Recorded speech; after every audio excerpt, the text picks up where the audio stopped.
welcome to another Sunday morning conversation, everybody. Today, my guest is Guy Campos.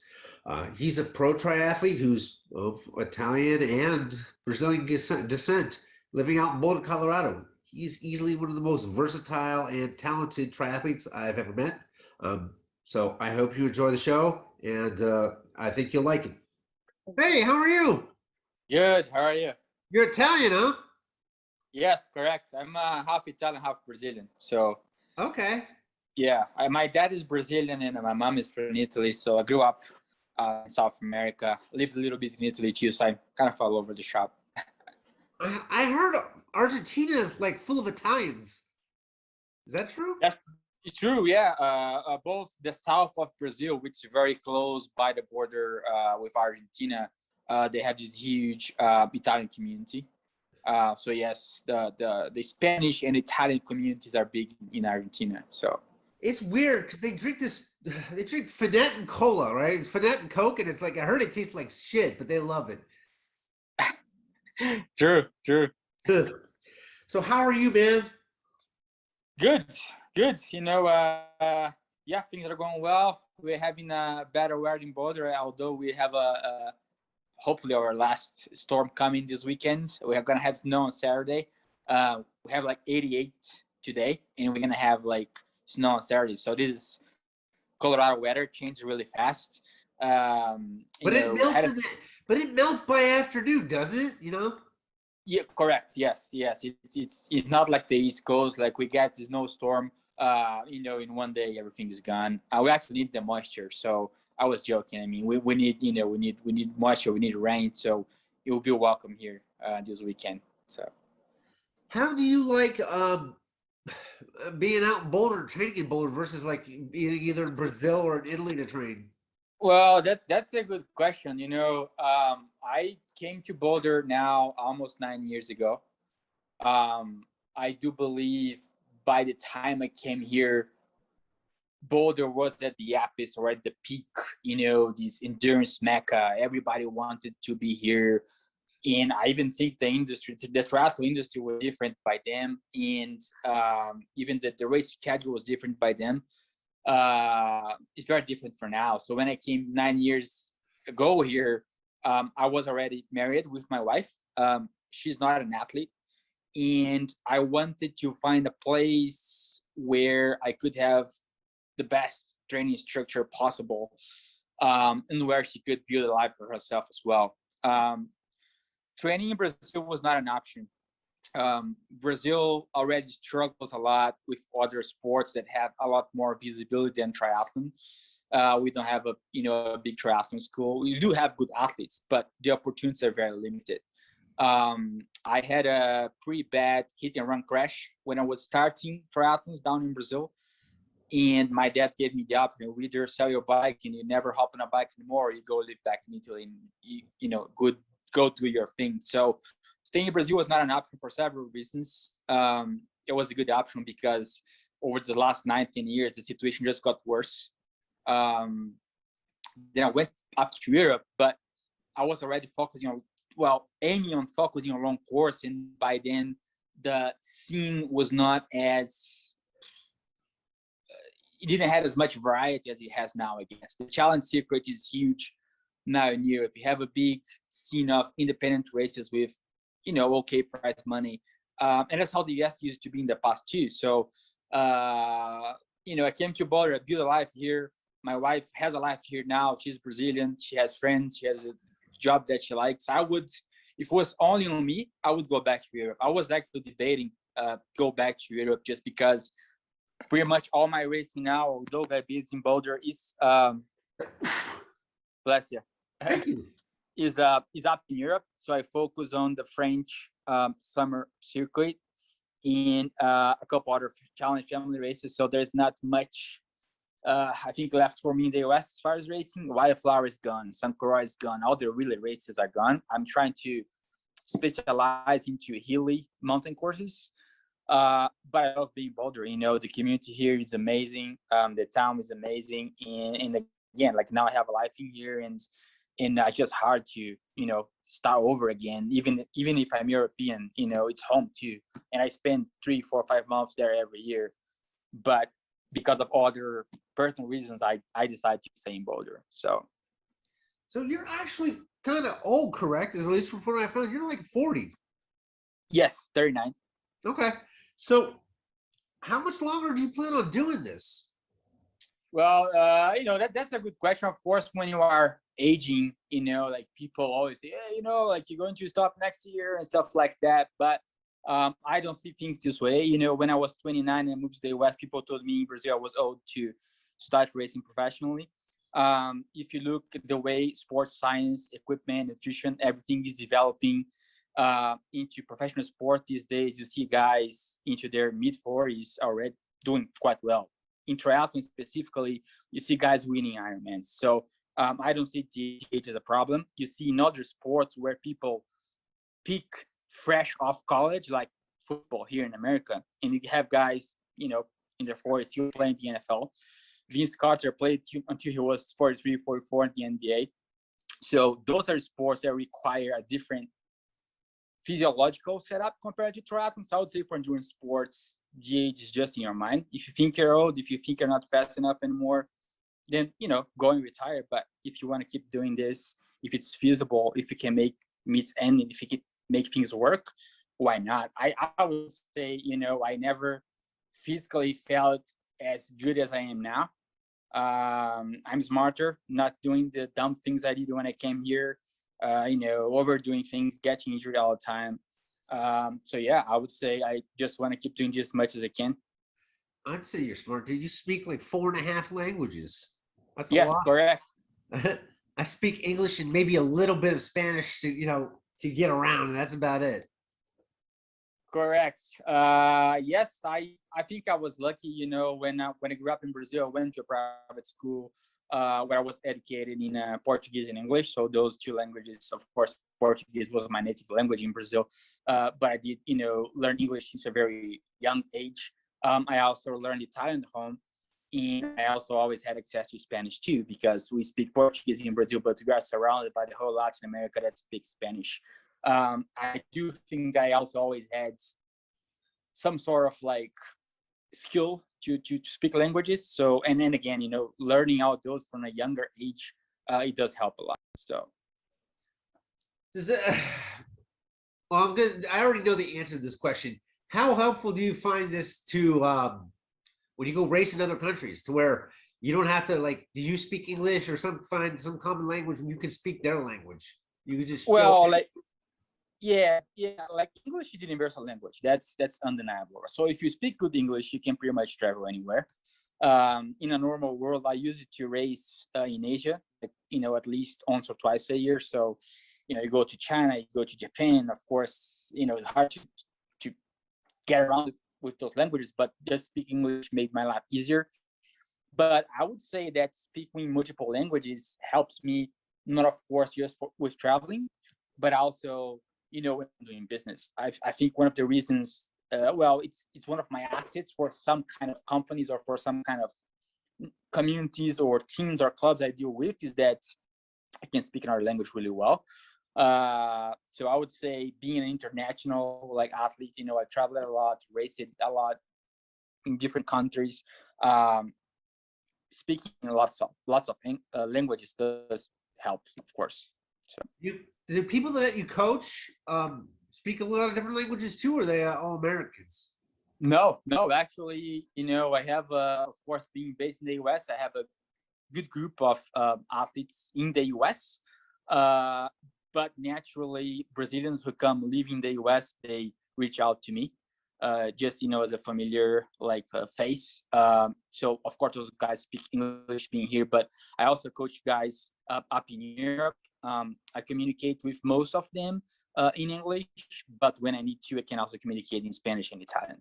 So, and I'm studying French now. So, how do you find time to do this all? Do you ride on Zwift while you study French? Yeah, no. I mean, I would say, small bits every day. Consistency, just like in training, is very important. So if you commit to do 30 minutes every day of grammar and in vocabulary, it does help a lot. But also the fact that I communicate with people up in France, it helps me. But I also use it to I listen to radio in French and Italian every day. So I'm always practicing, learning, the accents and everything. So yeah, so I did. Okay. Now this Consigo, this is what you coach from, right? Or is this what your coach is? No. So I founded my own coaching business during the pandemic. Okay. Let's call it, the name is in French, it's Sommet, but we call it Summit Coaching here in the US. Okay. So yeah, so some coaching it's my coaching business. I designed the logo, thought about the name. Like Summit means like peak, so the peak of the mountain. So I was always related to the mountains. I live in Boulder, Rocky Mountains. I based in the Alps in France over the summer. I like to race in the mountains, so I wanted to have a name related to the mountains. So are you really good at climbing then? yes. Oh, I'm just trying to be. I'm a very small guy. I'm 5'6", like around 167 meters for the metric people, and I'm usually fluctuating between 56 to 58 kilos. So that helps. I would say that's actually what fits me really well. Okay. So have you ever thought about doing an extreme triathlon that has a lot of climbing involved that might suit you better? Yes. So some of those races I'm aiming to do in France, they are sort of extreme, right? They have Tour de France, Embrunman, correct? Embrunman, up west, and those are actually extreme races that have professional field and good prize money. Other races, like for example Norseman, it's awesome, but they they don't have like an actual pro field, although the guys who win the race are professional level. So I'm just trying to focus on the ones that have a good prize money, and it, I can get something back out of it. Yeah, I've read the Alpe d'Huez and the Emberman. I've read about them, but I have yet to meet somebody who's actually done them. I mean, I heard they're really hard. Yeah, Emberman is considered one of the hardest Ironmans in the world. It has 5,000 meters of elevation gain on the bike. The bike is even actually slightly longer than a traditional Ironman. So instead of 100 miles, it's 120 miles. So the bike is longer, has a lot of elevation. The run has elevation as well. You start at like 6 a.m. in the morning, it's still dark into the lake. You have to follow a boat with the big lights ahead. So it's a nice atmosphere, like in the owner of the brand and the race director, Gerard Diacono, he has gone above and beyond to keep the race going, keeping the same route it had, several years ago. Actually, a couple of the best long course athletes in Europe have raced at that into the past. So it's very, very traditional up there. I was always curious on what it costs to do that. So I learned a little bit about France through some YouTube videos, right? I like YouTube videos that where you can learn stuff. Channels like Wendover Productions, Real Life Lore, so half as interesting stuff where I learned stuff. And I learned a lot about France and how there's a huge swath of France that just has nobody living in it. And I'm guessing Emberman and Alpe d'Huez fall in that area. So I wonder how hard it is to actually get there. And for me, for people living in the States, I wonder how expensive it is to get there too.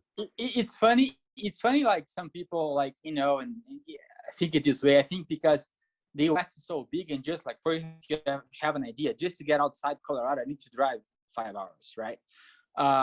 Those races are held into small villages in the Alps, but Europeans especially are very, and that's something I struggle here in the US, are very used to use public transportation. So you have very good train connection everywhere, including those villages. And for example, Embrun is just like an hour 45, 2 hours from Lyon, which is a big French town. So you can either fly into Lyon, rent a car, go there, or you can get the train to Gap, which is a smaller town just 45 minutes outside of Embrun, and then get a taxi from there or get a car from there. So it's not that hard to get there. The other thing is, racing some Ironman races in big US like spots, it just became insanely expensive. So just, to get a rental car for the weekend, if you want to race Coeur d'Alene, for example, or Panama City Beach in Florida, I can almost guarantee you will be way more expensive than go race Alpe d'Huez or Emberman. So funny thing is, I got a slot next year for Challenge Roth, so I entered, and I don't know anything about Roth or Germany other than Bavaria and beer. So I have no idea what a rental car is going to cost over there. You know the most important, German beer is one of the best in the world, so you're gonna have a good time up there. Challenge Roth, man, what an amazing race! Never been there. It's iconic. The whole town shuts down. Thousands of people come expectate.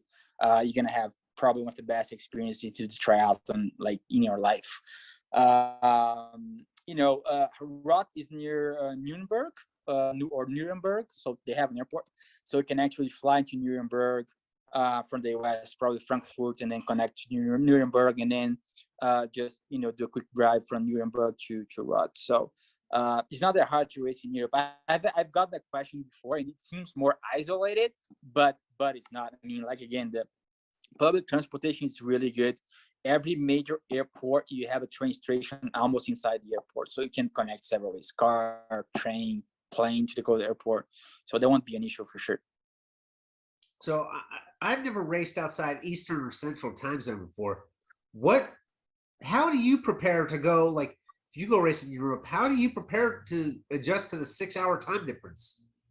That's another very good question. So physiologically speaking, with my sports science school background, so pretty much there's a rule of thumb where you adjust 1 hour for each day, right? So I recommend you getting there a week before the race. So let's say the Saturday or the Sunday, the weekend before.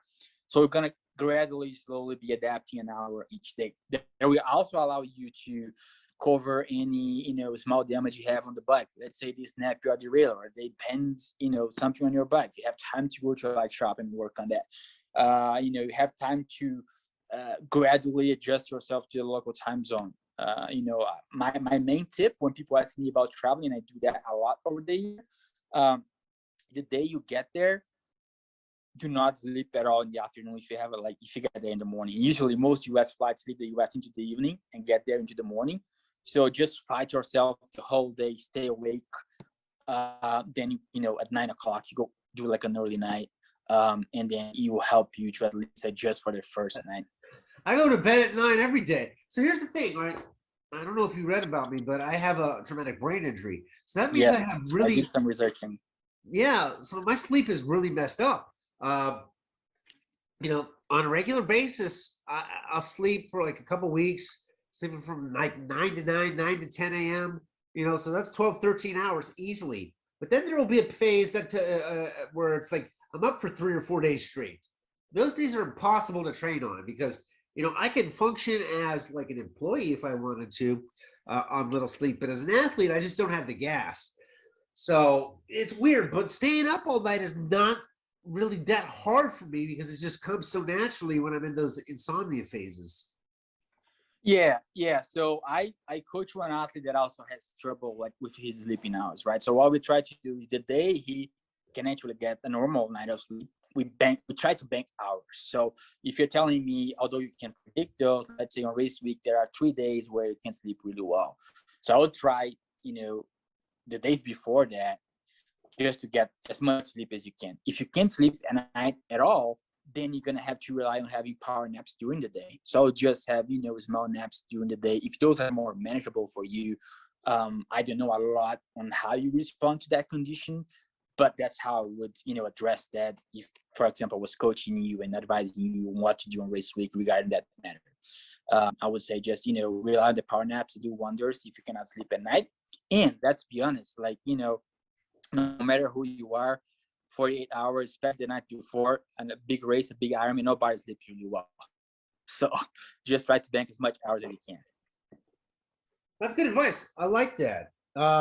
Yeah. So the nice thing about flying from Atlanta is we're Delta's headquarters, so I can get a direct flight from Atlanta to Frankfurt.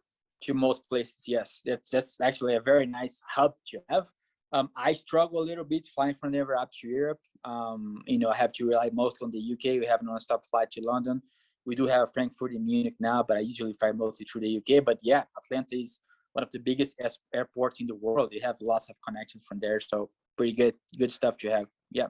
Yeah, I can get a direct flight to pretty much everywhere in the US too. So if I ever wanted to race in some, little independent 70.3, I can do that. I saw one out in South Dakota, and I wanted to go to South Dakota because that's where they have the largest Tyrannosaurus Rex museum.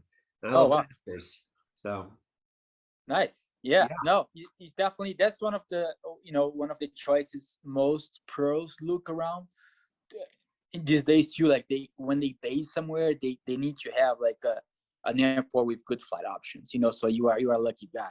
Yeah. Being in Atlanta, Yeah. you have good options. So And then there's people like Haley Chura who lives out in Bozeman, Montana, which not to knock Bozeman, Montana, because I don't know anything about it, but obviously it's not by a major international airport. She has to make at least one connecting flight to get to Denver or Salt Lake City, to get correct. to the hub. Yeah. Yeah. I mean, especially now after COVID, let's say the airline options, the flight options are still sometimes limited. So that situation would be even, harder for a few more time, I guess, until everything goes back to normal again, if that will ever go back to normal as far as flight options and the way, how airlines offer connections and networking. So. And all your flight stuff, if it's related to racing, it's tax deductible, right? It's a business expense. Correct. Yes. Of course, I have to be very smart the way I play my budget so I can fit all the travel inside the season. I've become very good at digging into, looking at routes and best flight options, best flights pricing. So sometimes even if I can't go straight to a place, I fly to a bigger hub first, like London or Amsterdam, and just get a low-cost flight inside Europe, like EasyJet or Ryanair, to get somewhere else.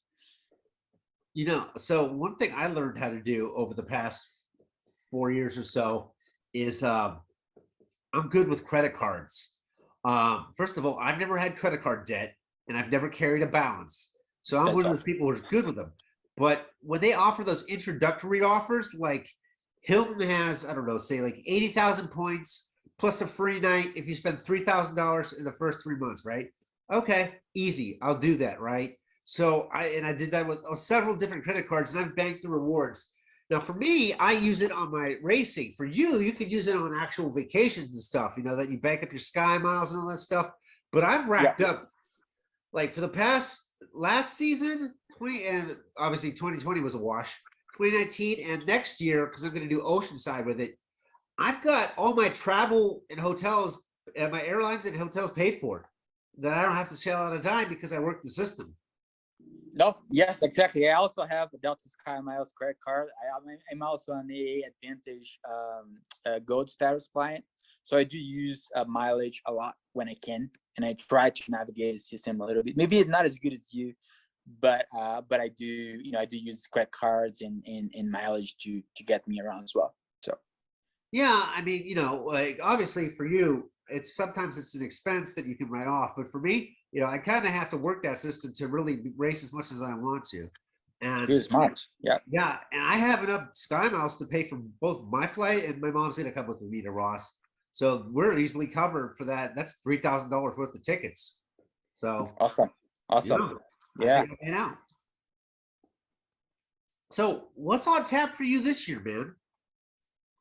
Yes. So since we were talking about Emberman, that's my next big goal. I'm dealing with a small foot injury on my left foot right now, so I'm not running much. So I had to scrap some June, July races. I still see how it goes, if I do upways or not. But my next main goal is Emberman. Then I stay in France and I race another independent extreme triathlon that called Cosman. And then I race Tri Games Mandelieu-la-Napoule, which is a 7.3 in the south of France that the pro team I race over there is organizing. And then I will still stay in Europe and race the fall there, still to be, discussed.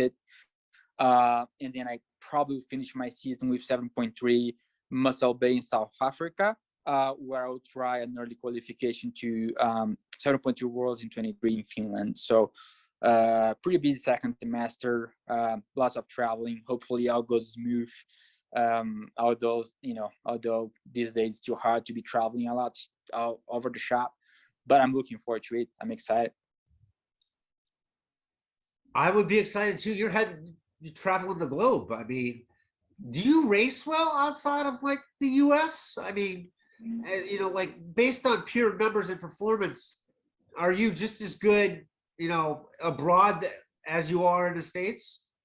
Well, being brutally honest, I would love to have the chance to do smaller trips. Like, if it could be last time away from my wife, if I could just take a flight from Denver to California, which is an hour and a half, 2 hour flight.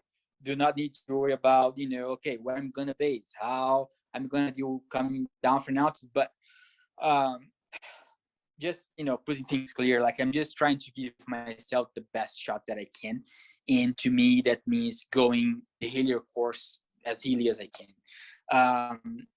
The way the scene is right now in the US lately is the opposite. Most races are going the flatter, the fastest, the better.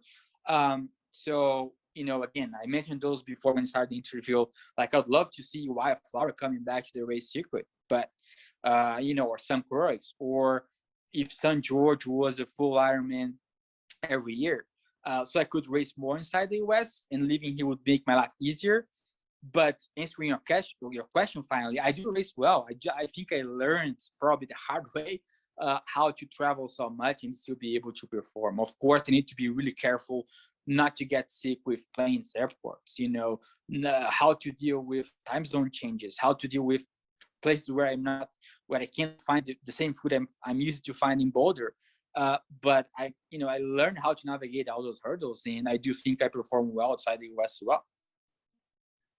Yeah, man, that's no, I admire you for that. It sounds like so much fun to be able to travel like that and race, and Well, in the end, it's a nice experience too. I always say that some people always tell me I played soccer at a very high level down in South America. People say, like if you had the same persistence you had with soccer that you have now with triathlon, imagine what you could have done. But like I say, my real world with triathlon is different. I would never probably with soccer have had the chance to make friends all over the world like I have now. Like, I'm going to South Africa in November. I have a friend now coming pick me up at the airport, driving me to the race. I've had the chance to go to all 5 continents: Oceania, Australia, not New Zealand yet, but I will go one day.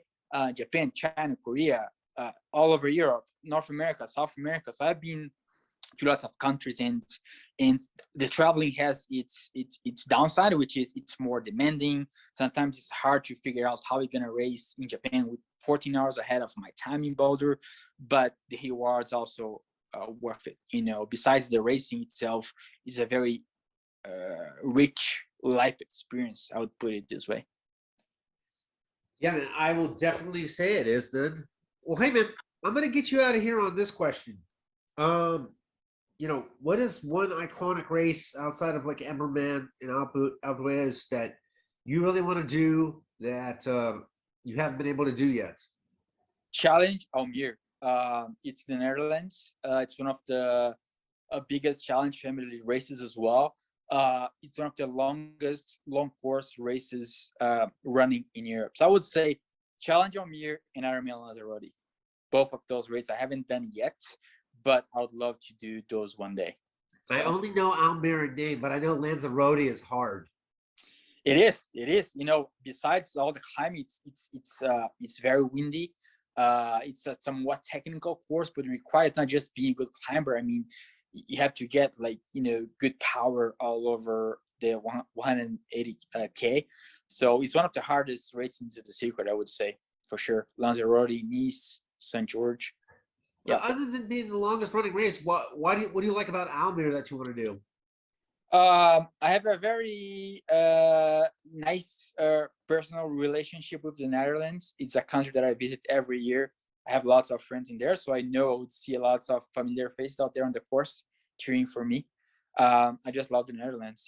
Maybe if I wasn't living in the US, that's where I would be living, I guess. Netherlands.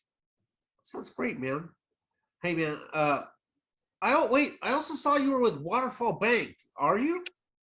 Correct. Yes. So I just started Yeah, an affiliation. explain that. Explain that because I just like the first thing I heard about Waterfall Bank was this couples challenge, and then they started this team. I don't know anything about it, so can you explain that before I you get out? Correct. Well, first off, I would like to thank you for having me here to give me that space to talk. And it would be nice to give a little bit of insight about Waterfall Bank is. So the first thing is, it's very traditional to see in Europe non-industry companies sponsoring triathlon, right? In the US, not a common. You see most sponsorships coming from industry brands, bike brands, clothing brands, shoe brands, and stuff like that. So what the Waterfall Bank is doing now for the whole triathlon community, it's huge because it's a bank that is investing into the values of the sport of triathlon. They are also sponsoring several professional athletes. That's just irrigating the sport with money, maybe in one of the hardest times inside the sport. So that's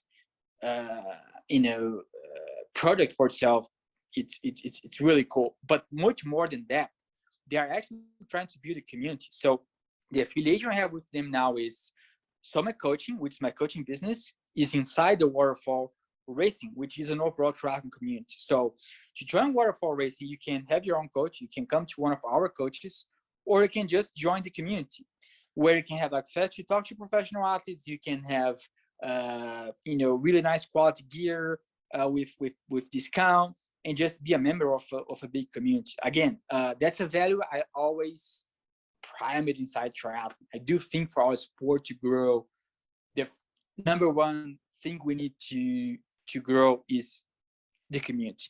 Like we one of the biggest assets and strengths that triathlon has is that everybody, no matter which your level is there on the same course on the same day. I always give the comparison that if you want to be a F1 car racer, you are either the best in the world, you go race those guys, or you don't. If you want to drive the same courses as they do, you can. Triathlon allow, again, people from all kinds of profiles, abilities to be on the same course on the same day. So to me, the community feeling is the fuel of the sport. And that's one of the most important values for Waterfall as well. So I think triathlon needs more people like me, and with like YouTube channels like mine, because you have triathlon content producers. They put out triathlon content. You have Ironman, Clash. They put on their broadcasts and everything, but everything they do is geared towards triathletes. They don't have the ability to cross and bring in new audiences. They're not doing a good job of that. Whereas me, because I didn't pigeonhole myself as a triathlon producer, that I have like a very diverse group of subscribers, and that pulls in people. I've got people who are former alcoholics, brain injured people, runners, cyclists, triathletes, swimmers. I have a really diverse group of set that when I put out triathlon content, those people who are not triathlon get exposure to that. And that's what they do a bad job of doing. And even with Waterfall Bank, it's like, that's great that you want to grow the sport, but you're not able to pull in new audiences to build the sport. It's not growing it that way. It's great that the pros will get more prize money and everything like that, because, that's part of the thing that needs to happen. But I think everybody, with trying to broadcast their content and, whether it's, mainstream or not, they're failing to grab new audiences. So it's not really growing. I agree with you with everything that you said, that triathlon needs to grow besides the triathlon fans audience. We need to be diverse. What Waterfall is doing now is it's not just about getting the couples championship and helping pros, to get sponsorship, more income. Like I said, they are with the Waterfall Racing team that is open to anyone. They're trying to create a community, and the way they're trying to do it is to access people who are joining the sport, who do not have a lot of knowledge yet, to have access to people who are experts into the sport, and you know that will motivate them to be long-term triathletes. I think that's the most important thing. One of the things that I see with triathlon that bothers me sometimes is that people start a sport very motivated, very excited, but number one, it's a very expensive sport, so we need to get it more popular. Second thing is, people think that this is a sport just for super talented people. It's not. Triathlon is a sport for everyone, every single ability. So that's what I think waterfall racing community is trying to show, and those are values that I embrace, and that's why I'm very happy to be affiliated with them and having my coaching business affiliated with them as well. Yeah. Well, hey man, thanks again for joining me. And one last thing I wanted to ask you. Tell me, how do I pronounce your name so when I can record the short intro for this, I get it right? I don't want to mispronounce your name. Sure. My name is Guilherme. Okay. What about but your everybody last calls me Guy. It's just easier. Guy is easier in the US. So Okay. All right, Guy. hey Eric, I appreciate the opportunity. It was really nice to talk to you, to meet you, and congrats on your YouTube channel. I like you said yourself, what you're doing is just bringing triathlon content to, let's say, the masses, to people that are not the triathlete profile yet. So congrats on that. I appreciate that. I think it's a great initiative, and yeah, I'll be following your channel. And you know, when I interview pros, I pick people that a lot of them are American pros, but the ones that are American pros, they're dual. They work a day job too. Like there's nurses, neurologists, stuff like that, right? So I've got those people. But the other pros that I interviewed that aren't Americans, I want to be able to pull in people from other areas, you know? Yes, So it was my pleasure to talk to you, and hopefully people can get to know a little bit about why I'm in the how I came here. I'm very grateful to be here. The American community overall always welcomed both me and my wife. And every time I have the opportunity, I like to say that if it wasn't for the US and the way that the American people embraced us here, we had here opportunities we didn't had even back home in Brazil or in Italy. So we really appreciate that. So we are very happy to be here. And we are very happy to somehow try to give something back to the US community. So, well, thanks again, Guy. Take it easy and enjoy your afternoon. Yeah, you too, man. Nice to talk to you. Speak soon. Bye-bye.